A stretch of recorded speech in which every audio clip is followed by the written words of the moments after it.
Buenos días, mi nombre es Lluvia Carolina y curso en esta universidad la licenciatura de Ciencias de la Educación. Y en base a eso yo le voy a hacer unas preguntas a usted. Pero antes que nada, ¿se gusta presentarse de nuevo? Que yo me presente. Ujú. Bueno, pues yo soy un profesor de filosofía que llevo muchísimos años, décadas, y muy interesado en la educación. O sea, yo empecé mi andadura docente como profesor en la Facultad de Ciencias de la Educación de la Universidad Nacional del Litoral, en Paraná, Argentina. Así que hace muchísimos años, muy jovencito. Entonces, por ahora, digamos, esto que me interesa la filosofía, me interesa la educación. Les voy a hacer unas preguntas en base a lo que usted hace o se dedica. ¿Cuáles considera que son los aspectos que en materia de filosofía se pueden emplear para educación básica? Bueno, mira, yo no soy experto en eso porque nunca he dado clase en educación básica, pero te voy a hacer dos referencias que seguramente van a ser muy útiles para ti y para que investigues. Como realmente no doy respuesta, lo digo, ¿eh? Entonces no doy respuesta. A ver, hay un filósofo que se llama Wittgenstein, ¿eh?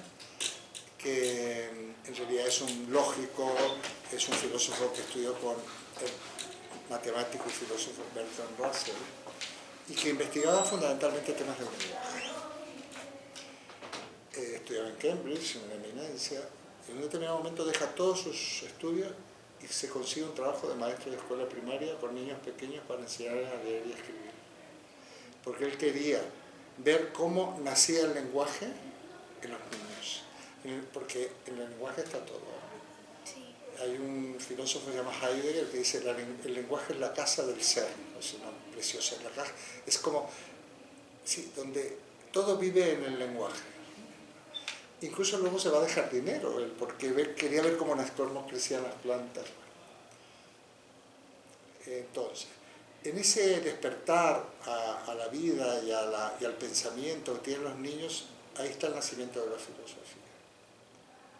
Te voy a hacer una segunda respuesta que es una tarea en realidad. Si tú te metes en las redes, buscas, hay toda una orientación de filosofía que se llama filosofía para niños, con representantes en todos los países. Me parece que parten de un tal Lippmann, y tú buscas filosofía para niños. Se está trabajando, se está investigando y se está integrando.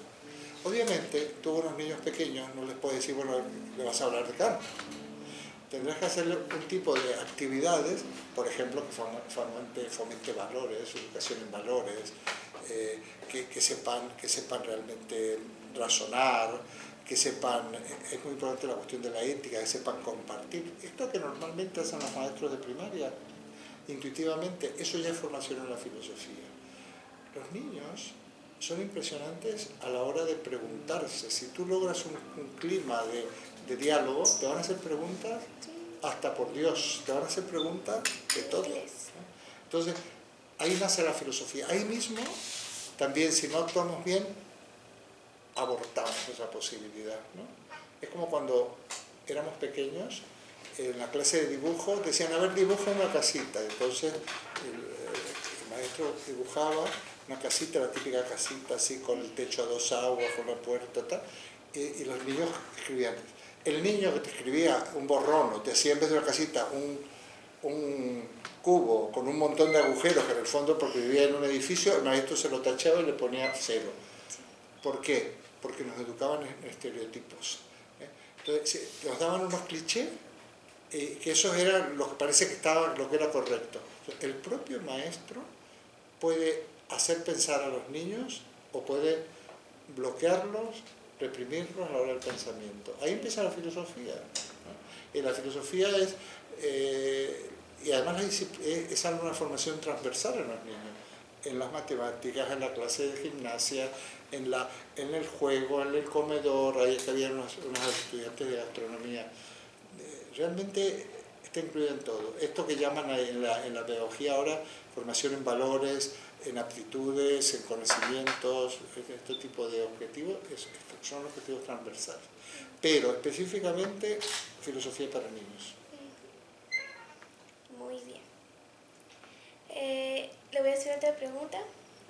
Dice, ¿considera que si trabajan temas filosóficos desde niños va a haber cambios en el ciudadano que se va a formar? Absolutamente, absolutamente. Ya saben, repetimos que más que trabajar temas hay que trabajar aptitudes y actitudes. O sea, la actitud interrogadora, la capacidad de asombro, darle a los niños la capacidad, o sea, enseñarles que se sorprendan, que salgan de lo obvio y fomentar esa pasión por el conocimiento. Y por supuesto las aptitudes, ¿no? Las aptitudes que tienen que ver con las destrezas que puedan ir adquiriendo. Por supuesto que ahí estamos formando un ciudadano que va a ser libre, va a ser autónomo, que no te van a engañar con noticias falsas en la tele, que no te van a engañar en el consumismo a raíz de la publicidad, ¿no? Por supuesto, soy un convencido que la educación es lo único que puede cambiar la sociedad y que puede mejorar y digamos, resolver las injusticias, lograr un mundo más igualitario, un mundo más inclusivo, un mundo igualitario entre hombres y mujeres. Solo la educación, y la educación empieza de niños. Así, por ejemplo, los que van a ser artistas o bailarines de ballet o cantantes, eso empiezan o deportistas de élite, empiezan desde pequeños, no cuando tienes 20 años, has empezado antes. Y por lo tanto, a mejorar y a adquirir una buena filosofía de la vida se empieza desde niño. Yo diría que desde el hogar, pero no siempre, No siempre, porque el hogar, si es un hogar demasiado tradicional, el autoritarismo, el decir, tú haces eso, ¿por qué, papá? Porque yo te lo digo, ya estás ahí complicado. ¿Cuáles son las principales orientaciones que nos puede dar para desarrollar habilidades filosóficas? ¿A estas edades o a los de los pequeñitos? ¿A esta edad tuya, por ejemplo? Pues sí. Bueno, hay que empezar a leer. A ver, leer filosofía no es fácil, porque yo te puedo decir que para mí casi todas las claves las encuentro en el discurso del método de Descartes, por poner un ejemplo. Pero tú te lees el discurso del método de Descartes, escrito en un francés antiguo, traducido al castellano, de una manera demasiado formal, demasiado cuidada, te va a costar. Ahora, si tú tienes la suerte, como tuve yo, de tener un profesor magnífico, yo empecé la carrera con 17 años. El libro aquí lo tengo, mira. El libro vamos a ver. Léelo, ¿qué dice ahí? Al profesor Raúl Echauri, Rosario, Argentina. Sí, bueno, digo, cuando nació murió. ¿Quién marcó el inicio de mi camino en la filosofía? Le hizo un homenaje, ya se murió hace un montón de años. Yo todavía me acuerdo de la primera clase, ¿no? Porque en ese mismo momento generó en mí, y el cómo lo explicó, con la pasión que lo explicó, generó en mí un deseo enorme de aprender y sobre todo decir, qué bien, qué suerte que estoy aquí. Esta intuición mía, que no sabía muy bien lo que yo quería estudiar, fíjate qué bien, qué suerte que estoy aquí. Y eso me marcó, ¿no? Luego conocí a este señor, que no fue profesor mío, se llama Carlos París, y digo, maestro de vida. Porque era un hombre ejemplar, mayor que yo lo conocí en un congreso, etcétera, ¿no? Y luego fuimos amigos. Fue un maestro de vida para mí, porque lo vi siendo ya un anciano, tan noble, tan austero, ni siquiera tenía casa propia, vivía de renta, se había dedicado a estudiar y a escribir, no a ascender económicamente en la sociedad. Entonces, los maestros son fundamentales, pero maestros ya en el sentido casi oriental, aunque yo no desarrollo la filosofía oriental, ¿no? Pero mira, Sócrates era hijo de una partera, ¿se dice partera, comadrona? ¿Cómo se dice aquí las señoras que te digan partera? Entonces, él siempre se decía que el maestro no da, así como partera te ayuda a dar a luz al niño, pero el que da no es la partera, sino la señora, el maestro ayuda a que el discípulo dé luz a la verdad. Entonces, un buen maestro te va, precisamente no te va a dar respuestas, te va a hacer preguntas, te va a ayudar a aprenderte las preguntas. Ojalá dieras con un buen maestro, pero de todas maneras se puede leer cosas. Acabo de recomendar un libro que yo leía cuando tenía muy jovencito, de lecciones preliminares de filosofía. Si no puedes asistir a algún seminario de algo de filosofía, se puede leer.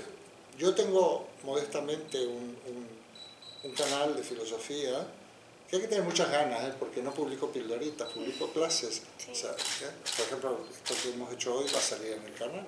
Va a salir en el canal. Y bueno, yo intento también plantear cuestiones.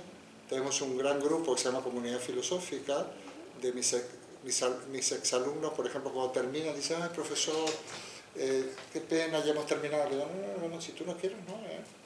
Tú cuando compras un producto en el mercado, tú compras un televisor, ¿cómo se llama? Un frigorífico, una lavarropa, tiene garantía unos años. Pues lo que yo hago tiene garantía para siempre. O sea, tú te puedes acercar y vosotros hoy por esto ya empezáis a formar parte de lo que quizás podríais hacer alumnos míos.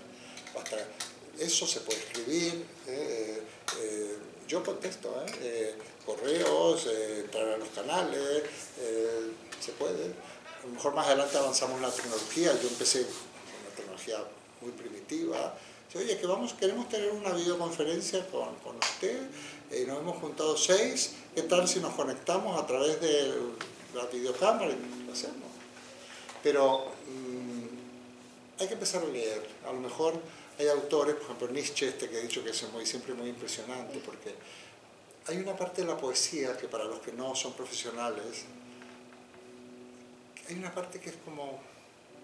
Esto es muy poético lo que he leído hoy, ¿verdad? Tremendamente poético. Yo también escribo poesía. Y bueno, pues se puede leer a los poetas. Un chico me acerca y me habla de Castillo, dice de la letra filosófica de las canciones. Hay muchas maneras, ¿no? La poesía, la poesía, decía un poeta, la poesía es un arma cargada del futuro. La poesía es una buena iniciación de la filosofía también. Ok, muy bien.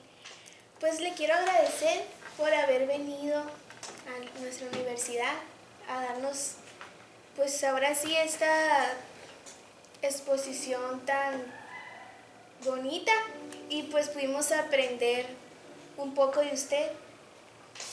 Y esto, de antemano, pues muchas gracias. Y listo. Muchas gracias a ti y a vosotros y a ti representando a tus compañeros. Para mí es un placer entrar en diálogo directo. Es un placer, y es un honor, ¿no? Sí. No todo el mundo... yo me siento muy gratificado porque os interese, porque me quieras hacer estas preguntas y porque no te interesa. O sea, sois la esperanza de este mundo. La esperanza realmente de este mundo es la gente, ¿verdad? Gente como vosotros. Yo digo ahí que tenemos derecho a la esperanza, en ese libro mismo lo digo, tenemos derecho a la esperanza, que no nos quiten eso. Yo solo soy la esperanza. Así que muchas gracias también a ti. Gracias. Muy bien. Un besito. Gracias. Nerviosa la muchacha.